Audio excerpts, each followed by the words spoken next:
So welcome to the Mal&Johnny Show. A special guest today, the son of a legend in his own lifetime as well, but the son of a legend. We have often talked on the podcast about Stan Stennett, but Johnny, well, you introduce him because you've known him, all of his life? Yes, well, most of his life. The first time I met him, he was about 2 or 3, and his father had flown in his aeroplane to Skegness to do a concert. There was Ceri running about like a little boy, so... Yeah. Well, welcome to the podcast, Ceri. So there's so many things that we could talk to you about. We could talk to you about your football collection, your involvement in football. But we thought we'd start, if we can get you for a couple of times, is to talk about your dad. And he was a remarkable man, wasn't he? Oh, Mal, it can't even begin really to talk about the sort of things that Dad was involved in over his long and varied career. And obviously for a long time, he and Johnny were absolutely thick as thieves. But of course, Dad could go back a lot earlier than that. And of course was rubbing shoulders with Johnny's dad, Bert Cecil. That's right. They started off in Welsh Rabbit back in the 50s, I believe, wasn't it, Ceri? Yeah, Dad, like a lot of sort of performers of his time, did a lot of work in the army. He was in the Royal Artillery sort of for the last couple of years of the war. And he took his guitar with him because he was a semi-pro performer sort of in the early years of the war when he was only about 16, 17 years of age. Took the guitar with him and then, of course, started to do some of the Go As You Please contests.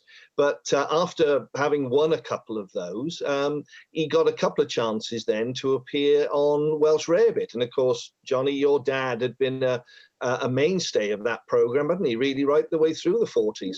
That's right. He was involved with most of it. And with Mai Jones, the producer, and he used to be a bit of a talent scout, the old man. If he saw somebody Welsh he thought was good, he'd tell May and she'd put him on, see. I was just going to say, Mal, I think Dad first did a first appearance on Welsh Rarebit. I think it was about 1950 or 51, the year after he'd done his first pantomime. So it really was right at the very start of his career. And for him, of course, it was wonderful exposure because at the time it was every Sunday night, Johnny, I think I'm right in saying, on the home service, wasn't it? I think he was on the light programme, actually. It was like networked. Yeah. Oh, it was all over the country. Yeah. So now, can we go back a little bit further then? So, you'd say your dad was a semi-pro before the army, but where did he come from? And was there show business in the family? No showbiz in the family at all. I mean, in a way, there wasn't really much of a family. Dad came from difficult circumstances. I mean, he never knew who his father was. His mother, unfortunately, she passed away relatively young. And so my dad was brought up by his grandparents. He first saw the light of day on a farm down in Brinner near Rwcilog down in Pencoed. So that's where he sort of he sort of called home. And like a lot of people at the time, was brought up, as we said, by his grandparents because, his upbringing was absolutely, as it should have been with older sort of grandparents looking after him. But Dad never, as I say, knew who his dad was. And he also never really knew his mum terribly well because she went off and subsequently married. And Dad really had to make his own way in the world. And he became a van driver as well by the time he was about 15 or 16, even though it was against the law. But of course, the war was on by then. And he absolutely loved going to the cinema, Mal. And his one great delight was seeing cowboy films. Right. And so he loved people like Gene Autry, Roy Rogers, Tom Mix. And he loved the whole idea of the singing cowboy. So he modeled himself as a kid, as a teenager, on becoming like a Welsh cowboy. And one of the characters that he had actually then in Welsh Rarebit was Big Di Jones, the Welsh cowboy. I remember that. You just reminded me of a gag he used to do. He said, my father was a great gambler. God bless him, whoever he was. That's exactly right. He used to say it in his act. He did. And on stage, Johnny, you'll remember, of course, again, back in the day, he used to actually have a couple of guns with him in his holster. Oh, yeah. Obviously, He only fired blanks, but they were blinking noisy. And as soon as he came on, he would start firing the guns, and he would shout at the audience, and he'd say, "Nobody leaves when I'm on." And people were petrified because they thought he was firing a live gun. But that character, Big Di Jones, was one that he used for many, many years on stage. And he also used it, obviously, in Welsh Rarebit. Not that, That's right. obviously, because it was a radio program, people couldn't see that he was dressed up as a cowboy. But I was only thinking the other day, Johnny, when obviously you and Mal kindly said about coming onto the program, it struck me that one of the things that Dad did in his early days was he used to do a lot of parodies of songs. Right. And the one, of course, that he used to do as Big Di Jones, the Welsh cowboy, was a parody on the song "Ghost Riders in the Sky." Oh, yes, I remember it. And he turned it, or it was turned into him by whoever wrote it for him, to "Coal Miners in the Sky." Hired in ball, I got no small. We want no small. No, that's right. Yeah. As I went riding out, an old cowpoke went riding out one dark and windy day. On Dowless top he rested as he went along his way. And coming from Treorchy, some miners he did see, digging at the seam of coal just for the NCB. And then they said the line, "He heard them bawl, we want no small." People wouldn't have a clue what it was all about today, would they? Not a clue. No. Yeah, amazing. But being that part of the community as well, and with Welsh Rarebit, again for actually just my generation, I suppose. I remember the sound of it, but it wasn't a part of my life. But if you were a part of it, it changed your life, didn't it? To be on Welsh Rarebit, it changed your life.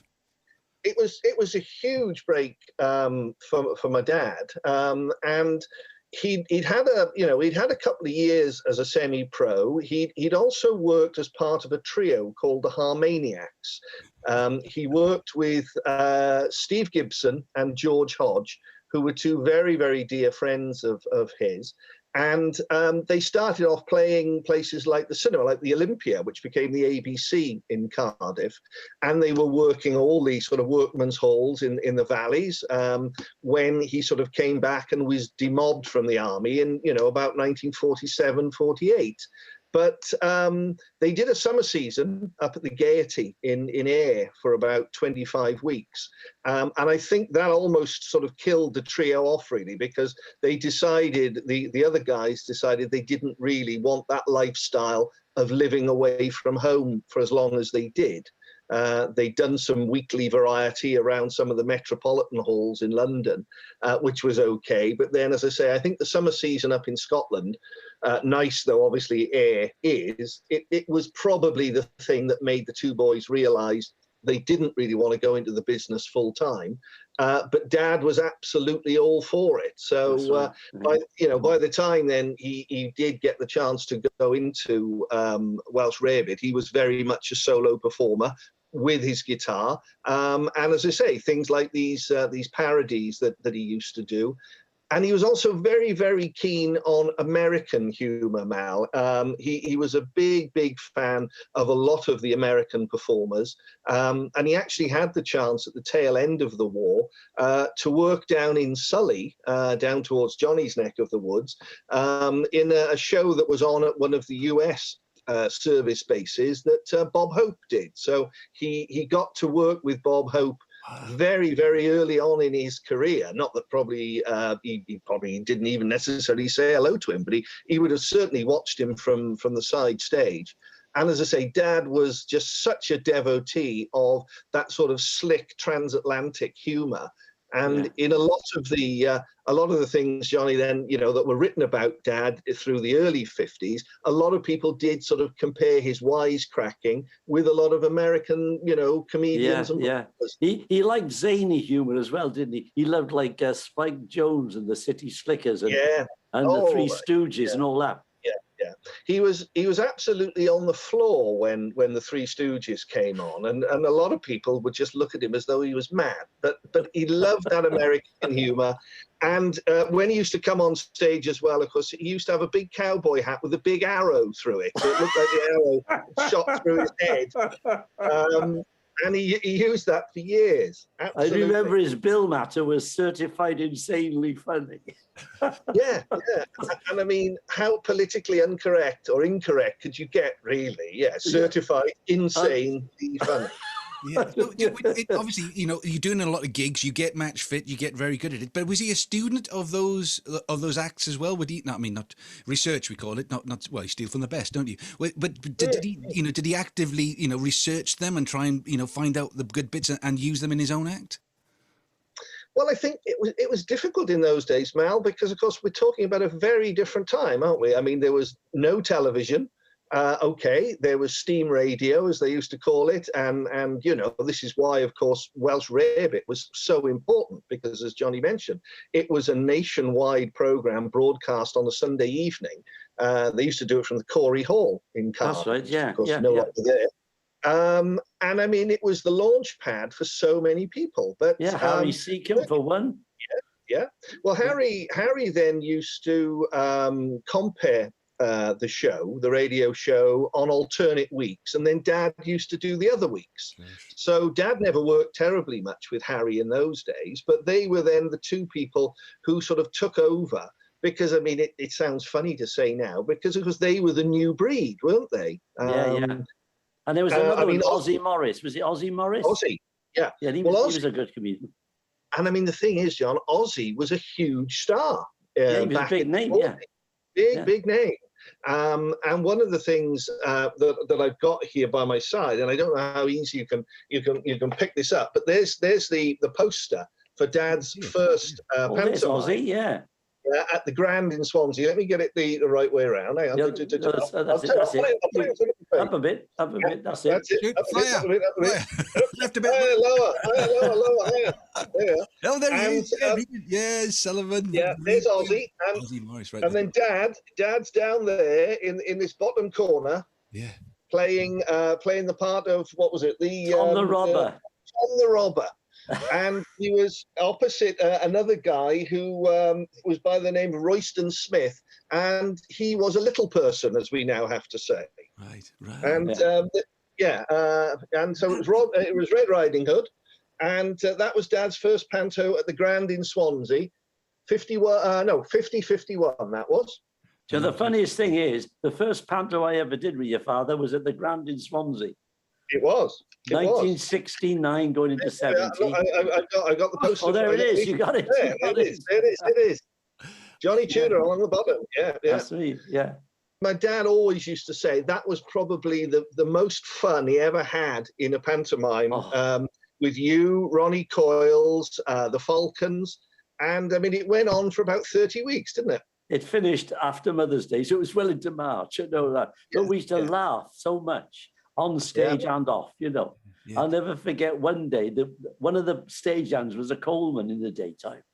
And he came in through the stage door with all his coal all over his face, and he didn't realise the show had started. And he walked right across while we were on stage. He went, "All right, Stan."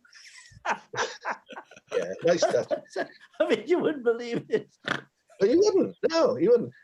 The thing is, Mal, Dad sort of had a bit of an allegiance to Swansea as well, because, as I've mentioned, he was passed around lots of different members of the family, because, as I say, his mum couldn't really look after him, and then when his grandparents had gone, as I say, different aunties and uncles looked after him, and one of the pairs of aunties and uncles lived in Gorsinan in Swansea, and so Dad sort of had about 2 or 3 years growing up in Swansea.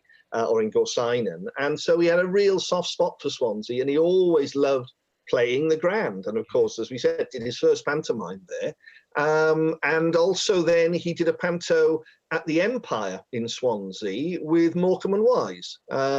He did 5 years on the bounce with Morecambe and Wise in panto, and one of the years was at the now long gone Empire in Swansea. Yeah. But he was top of the bill, and Morecambe and Wise weren't. No.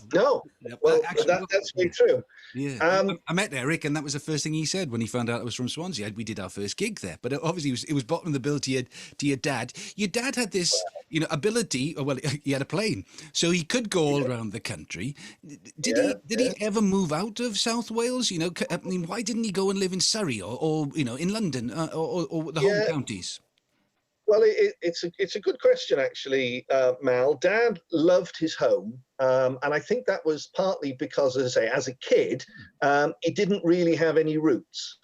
He was very loved by all of his aunts and uncles and his grandparents who looked after him. But I think Dad was just desperate to have a home base. And he loved Wales. He loved everything about the people of Wales, and particularly South Wales. And certainly, people asked him that question throughout his entire career. You know, wouldn't you have got on more if you'd have been living in, as you say, in Surrey or in Twickenham or wherever it is? But no, never wanted to do that. And as you rightly say, in the mid-50s, he got himself a pilot's license, bought himself a plane. And so, of course, he would do Sunday concerts in places like Skegness. I mean, he would literally fly to Skegness on the Sunday morning. And of course, he could be there in about an hour and a half or whatever it was, whereas back in the day to drive it, it would take you about 3 days to get to Skegness from Cardiff. Right. And as Johnny says, all of the Butlins and all those holiday camps, they had their own runways because they used to do the day trips, didn't they? Take the tourists up and into the air. So it was all ready and waiting for him. Well, they did, and if they didn't have a runway, then Dad would get somebody local to find out if there was a farmer who had a decent farmer's field that was flat enough, and he would literally land his plane in a farmer's field. And in fact, on one occasion, he landed in a farmer's field, and when he got out of the aircraft, he noticed that there was a bull in the field with him. What he didn't realise was, luckily, the bull was tethered, but Dad had visions of this bull coming and charging his aircraft and pranging the prop. And obviously then, all right, Dad would have got out the way a bit sharpish, but then it would have been a long walk back to Cardiff. Yeah. I remember he called himself the South Wales Air Force. Yeah, no, he did. And he co-opted other sort of celebs of the day into it. And certainly people like Harry Seacombe was a member. And whenever he did a summer season, he always managed somehow or other to inveigle a situation where some of the very pretty chorus girls used to go up in the aircraft with him for a flip around the bay. Probably the less said about that, Johnny, the better, you know. Well, and I know he took me up once from Johnny. Swansea. we went up from Swansea once, and two of the chorus girls and me and Stan, and we just did a flip around, and they started screaming the place. They were frightened to death. He said, "Oh, I'll have to take them back now." Was that Johnny because you got in the back with him? Probably. Right, moving swiftly on, family podcast, yes. and John always probably listening. What about material then? Did he write his own material? Did he have script writers for him? He, like a lot of people, he paid for sort of scripts from different writers. He had an agent in the early 50s, two brothers, two Jewish gentlemen by the name of Joe and Ernie Cash, who lived in the East End of London. And they were steeped absolutely in sort of British theatre or variety theatre. And they literally could go back to the 1920s and even the days of when Charlie Chaplin was still around in London trying to earn a living. So they knew everything that there was about how to do things properly. And they really schooled Dad about buying good suits to wear on stage, which with due respect is something that Johnny has always done. I mean, Johnny has always looked immaculate with all of the suits he's ever worn. But, you know, sometimes Johnny, I'm sure you agree, you see really good performers and they're in dreadful suits on stage. And you just I know. I remember my tailor, a fellow called Robbie Stanford, a Jewish bloke. He had his shop was in just off Bond Street. And he said, yeah, John, he said, you know that Binsil, don't you? I said, yeah. He said, he's a lovely singer. And he said, but who makes his suits? They're diabolical. Tell him to come to me. Yeah. But I mean, to come back to what you're asking, Mal, yes, Dad, he wrote little bits and pieces of his material, but very much he did get sort of stuff from some of the script writers and gag writers of the day, of whom people like Bob Monkhouse, of course, was one back then. Because I mean, that's how Bob started his career in the business. And then, you know, Dad always liked to use the guitar in the act with him. He always liked to do musical comedy. And as Johnny said earlier on, zany, silly comedy, which in a way was perhaps a little bit ahead of its time. I mean, it sounds a strange thing to say now with the way that variety has moved on, entertainment's moved on. But yeah, back in the day, actually, Dad was quite different to a lot of the other comedians. He didn't just tell gag after gag. Now, you know what I say about Stan? Like a lot of comedians today, they stand up, they got a string of jokes, and they just tell them. Stan was a funny man. A lot of them are not funny men. They just stood there like raconteurs telling jokes. Whereas Stan could make you laugh by making a funny noise. He had a great face. He had a great face for comedy because it was like plasticine. It was very funny. Yeah, he did all the funny noises. Yeah, you mentioned the guitar, and actually, when the first times I interviewed your dad, it was to do a musical interview. We both had guitars. I remember it to this day. He came in. It was a lovely, full-bodied Gibson, and we played Sweet Georgia Brown together. And he was just so naturally gifted at that material, and he's so fluid as well that he could talk and play. You could tell that he'd done it for years. That because sometimes I've got a bass player, and he always likes to try a challenge. So we used to start my shows with "Keep on Running," and he goes dun dun dun dun dun dun dun dun. So normally the guitarist said, "Ladies and gentlemen, please really welcome Mal Pope," and come on stage and be a little ripple of applause. Anyway, the guitarist couldn't do it one week, so the bass player thought, I can do this, he said. So he found himself going, dun, dun, dun, dun, dun, dun, dun. Ladies and gentlemen, please will you because he couldn't. It's a really difficult art to play and sing and make it all sound natural. It sounded natural. Yeah, he was the king of that. The Gibson Barney Kessel was his guitar of choice from the early 1960s right up until his last gig, which he did with Johnny in a chapel up in Blaina about 6 or 8 months before he passed away. Over the years, Dad had lots of different guitars. He loved to collect guitars. He had a nice Hofner guitar. He had a Harmony. He had a couple of Gibsons, but his favorite Gibson was the Gibson Barney Kessel. And I'm very pleased to say that guitar is now with my nephew, Sam, and actually plays in a gypsy swing band, very much recreating the music of Django Reinhardt in the 1930s.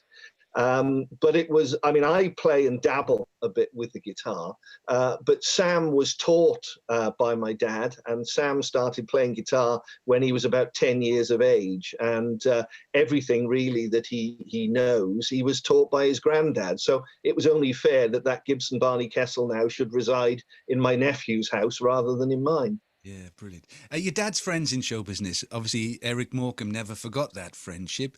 Would people come to their house? Would you go and would you see these people sort of as kids having dinner and stuff?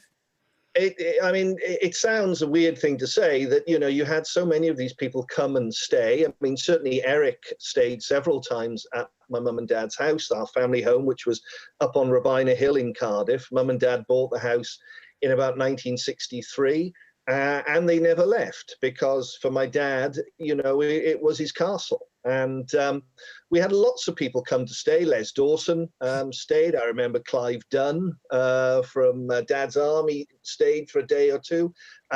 Lots of people just called in because back in the day, again, as Johnny will remember, one of the great venues back in the 70s and 80s was the Double Diamond Club in Caerphilly. And so, of course, any of the boys and girls that Dad knew who were working there up in Caerphilly would always nip down the other side of the mountain and come and have a cup of tea with him. And I remember us going to the Double Diamond to see Tommy Cooper, and Dad got up on stage and did a bit with Tommy. Because again, they went way back to the 50s. They never actually did a summer season or a panto together, but they knew each other. Double Diamond was one of big. Almost clubs, John, wasn't it? Well, you had the Double Diamond, you had Tito's in Cardiff, you had the Cleopatra's in Newport, you had the Hellmane and Usk, you had all these big nightclubs. They were great. You could do a full week in each one, you see. So all the big stars would come down. I think Lonnie Donegan opened the Tito's. He was a big pal of your dad's, wasn't he, Lonnie? He certainly was. And actually, that brings me to another poster that I've got here, if I can find it. There we are. Let me put it up again. Lonnie, where is it? Glasgow Empire. Graveyard, the Glasgow Empire. And there we are, Lonnie Donegan. And there's my dad in the middle. And Des in the corner. And down in the corner there, yeah, Des O'Connor. Yeah, yeah. What's the story about Des O'Connor? He fainted to get off or something, but He did. I mean, Mal, as you probably know, the Glasgow Empire was looked upon as the English comedians' graveyard because they literally used to throw rivets at the English comedians, particularly on a Friday night. it was only when you were Welsh, but not English. But that was the thing. So, because Dad was Welsh, he sounded like an American. And he got away with it. But you're quite right, Johnny. Yes, on one occasion, Des O'Connor literally fainted so that they could drag him off the stage because he was going so badly. I'm not surprised. I saw his act. Yeah. And funnily enough, Mal, my dear old mum, bless her, she always used to say about Des O'Connor, because he had a bit of a thing for very nice young blonde wives, and I think he had about 3. And whenever Des was on television with his then wife, my mum would always comment, she'd say, well, of course, I only knew his first wife. And you know, as I say, he did get through a few. My dad was always, I think, petrified to divorce my mum. So they married in, what was it, 1948, I think it was, or 49. And they were together then for their entire lives. And they'd known each other since they were 15. Wow, that's amazing. That's amazing. Yeah, reinventing himself then, you know, because the music halls, the theatres closed down, nightclubs finished, he became an actor. And was he always an actor, or did he have to learn to be an actor to go on to Crossroads and become a big star on that show? Well, in point of fact, the first time that he ever did anything seriously in the acting vein was way back in the mid-70s, when he was asked to play the part of a communist shop steward in a Colin Welland play called Leeds United. It was one of the Play for Today series. And it was a really, really sort of big production set in Leeds at the time of a big strike in the rag trade, in the clothing manufacturing. And my dad played the part, as I say, of a rabid red communist shop steward. So that was his first bite, which he really enjoyed. He was good too. He was good in that. Yeah, and I mean, that was TV. And he played it with a northern accent as well, which was really, because he could do any accent. You know, he could. He was good at accents. And he was also then offered a part in the Comedians, the stage play. But do you know, he actually turned it down because he just didn't like all the foul language in it. Oh, right. Yeah. So even though he would have been acting in it, it just absolutely stuck in his craw, the idea of effing and blinding all the way through the piece. And he just didn't want to do it, so he turned it down. Yeah. He actually went into Crossroads initially as a character called Harry Silver, who was an American GI on the run. So it was a bit implausible for a Midlands hotel. But anyway, he did a week of that. And he got caught in the end with a toy gun, holding them up, a few people at ransom. And subsequently then, he got the chance to go into Coronation Street. And he played Hilda Ogden's brother in that for a couple of weeks. And then had the opportunity, a couple of years later, to go back into Crossroads as a completely different character, which was Sid Hooper, the garage mechanic. And the 6-week run turned into 7 years. Amazing.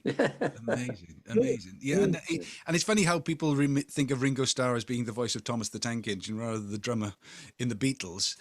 You know, for many people of one generation, that's who your dad was. He was that actor on Crossroads rather than being the comedian, the guitarist, the entertainer. Yeah. Well, I mean, let's be honest, Mal, as you rightly pointed out, theatres obviously were having a hard time sort of towards the end of the 60s. And then into the 70s, Dad, of course, started to produce his own summer seasons and pantomimes down in Porthcawl. And then we also did summer seasons elsewhere too, Colwyn Bay, we did Southport and so on. But I mean, Dad was doing that to give himself work because, in fairness, he'd had a long stint in the 60s in the minstrel show, which had started for him in about 1960, finished for him in 66 because he'd had enough. But really then it was a bad time to be coming out of such a settled show because, as Johnny will remember, there just weren't the theatres putting on summer seasons or the sort of variety that Dad knew and loved. That's right. But the thing is, I remember when we did Swansea Grand, he discussed it with me. He said, I want to do a summer season. He said, probably where, and we thought, well, what about Porthcawl? And that was a fantastic show. It broke all records. And then, of course, from there, he did all the, I don't know how many pantos I did with him, I've lost count. But they all did good business. I mean, because they were proper shows. I mean, I remember that first one. It was Stan, obviously, top of the bill. And you had Roy Lester, the second comedian. Paula Lee, she was a magician. You had Leslie King. There was the Falcons, a knockabout comedy act. There was me. There was the Dancing Waters. I mean, it was unbelievable. Cherry's Waters. You see, the point again is, Johnny, as you will remember, and obviously Mal, I'm sure you're aware too, that Dad always tried to do things the right way. I mean, okay, we had to cut corners eventually because, like everything else, money was tight. But Dad had been brought up in the business and had been taught the right way to do things. But as we're saying with Johnny now, not easy then when everything was changing, theatres were closing, it became very much about the clubs, and Dad didn't like playing the clubs at all because invariably people wanted to hear Blue material, and Dad just never did that. So, the stuff that we were doing in the 70s and subsequently, I mean, we gave a lot of people work, and I'm sure lots of people were very grateful for it. But more than anything, I mean, Dad was just giving himself work because he was such a ham. He didn't just want to sit at home. He wanted to be out there in front of an audience. He loved it. He loved it. He gave Ruth Jones her first job, I think. Yeah. We did Panto one year in Porthcawl. We did, I think it was Dick Whittington. And Ruth was a local girl from the local Porthcawl comp. She was about 16 and she was desperate to get herself an equity card. So she was actually my assistant stage manager for about 8 weeks. And we also gave her the part right at the end of the show to go on dressed up as a Teenage Mutant Ninja Turtle. I mean, these are all great memories in the business. We haven't got an awful lot of time left, so let's bring it round to your father as a dad. Did you see a lot of him because he seems to have travelled a lot? Did you get a chance to, to go to the football together? Because obviously I know you're a massive football fan. Did he do all the things that sons and fathers got a chance to do, or was he always away? He was away for a great deal of time, and in fairness, I have to pay tribute to my dear old mum, bless her, because I mean she brought me and my older brother Roger up at times single-handed, because my dad absolutely realised that you had to sell your soul to the business to get on. And in the 50s, before I was born, and when Roger, my brother, was a little one, they had a caravan and they toured around in the caravan to different places. And in point of fact, my brother didn't go to a proper school till he was about 10 years old. But my dad was just completely committed to making it work for him in the business. And weekly variety, 1 week it was Glasgow, the next week it might be Brighton, the next week it was back up to Manchester, the next week it was perhaps home in Cardiff. So it was difficult growing up. I didn't see as much of him as I probably would have liked to have done when I was younger. But again, as Johnny will know, I had the great privilege then really to work alongside him from an administration point of view with the shows that we put on. And then on one pantomime season, dear old Bryn Williams, who was in one of our pantomimes, was taken ill. And because I was the stage manager, and I just so happened that his coat fitted me, I had to go on and take over from him as the captain in Dick Whittington. I ended up doing the rest of the run. And of course, that was it then. Once my dad realized that I could do it, I mean, I was in the pantomime every year then for about the next 20 years, playing all the rubbish parts that nobody else wanted to do. Playing the gorilla, playing the ghost. Yeah. One of the best gorillas in the business, mate. They still talk about your gorilla. They do. They do. I mean, your dad had so many different, roles in Welsh entertainment.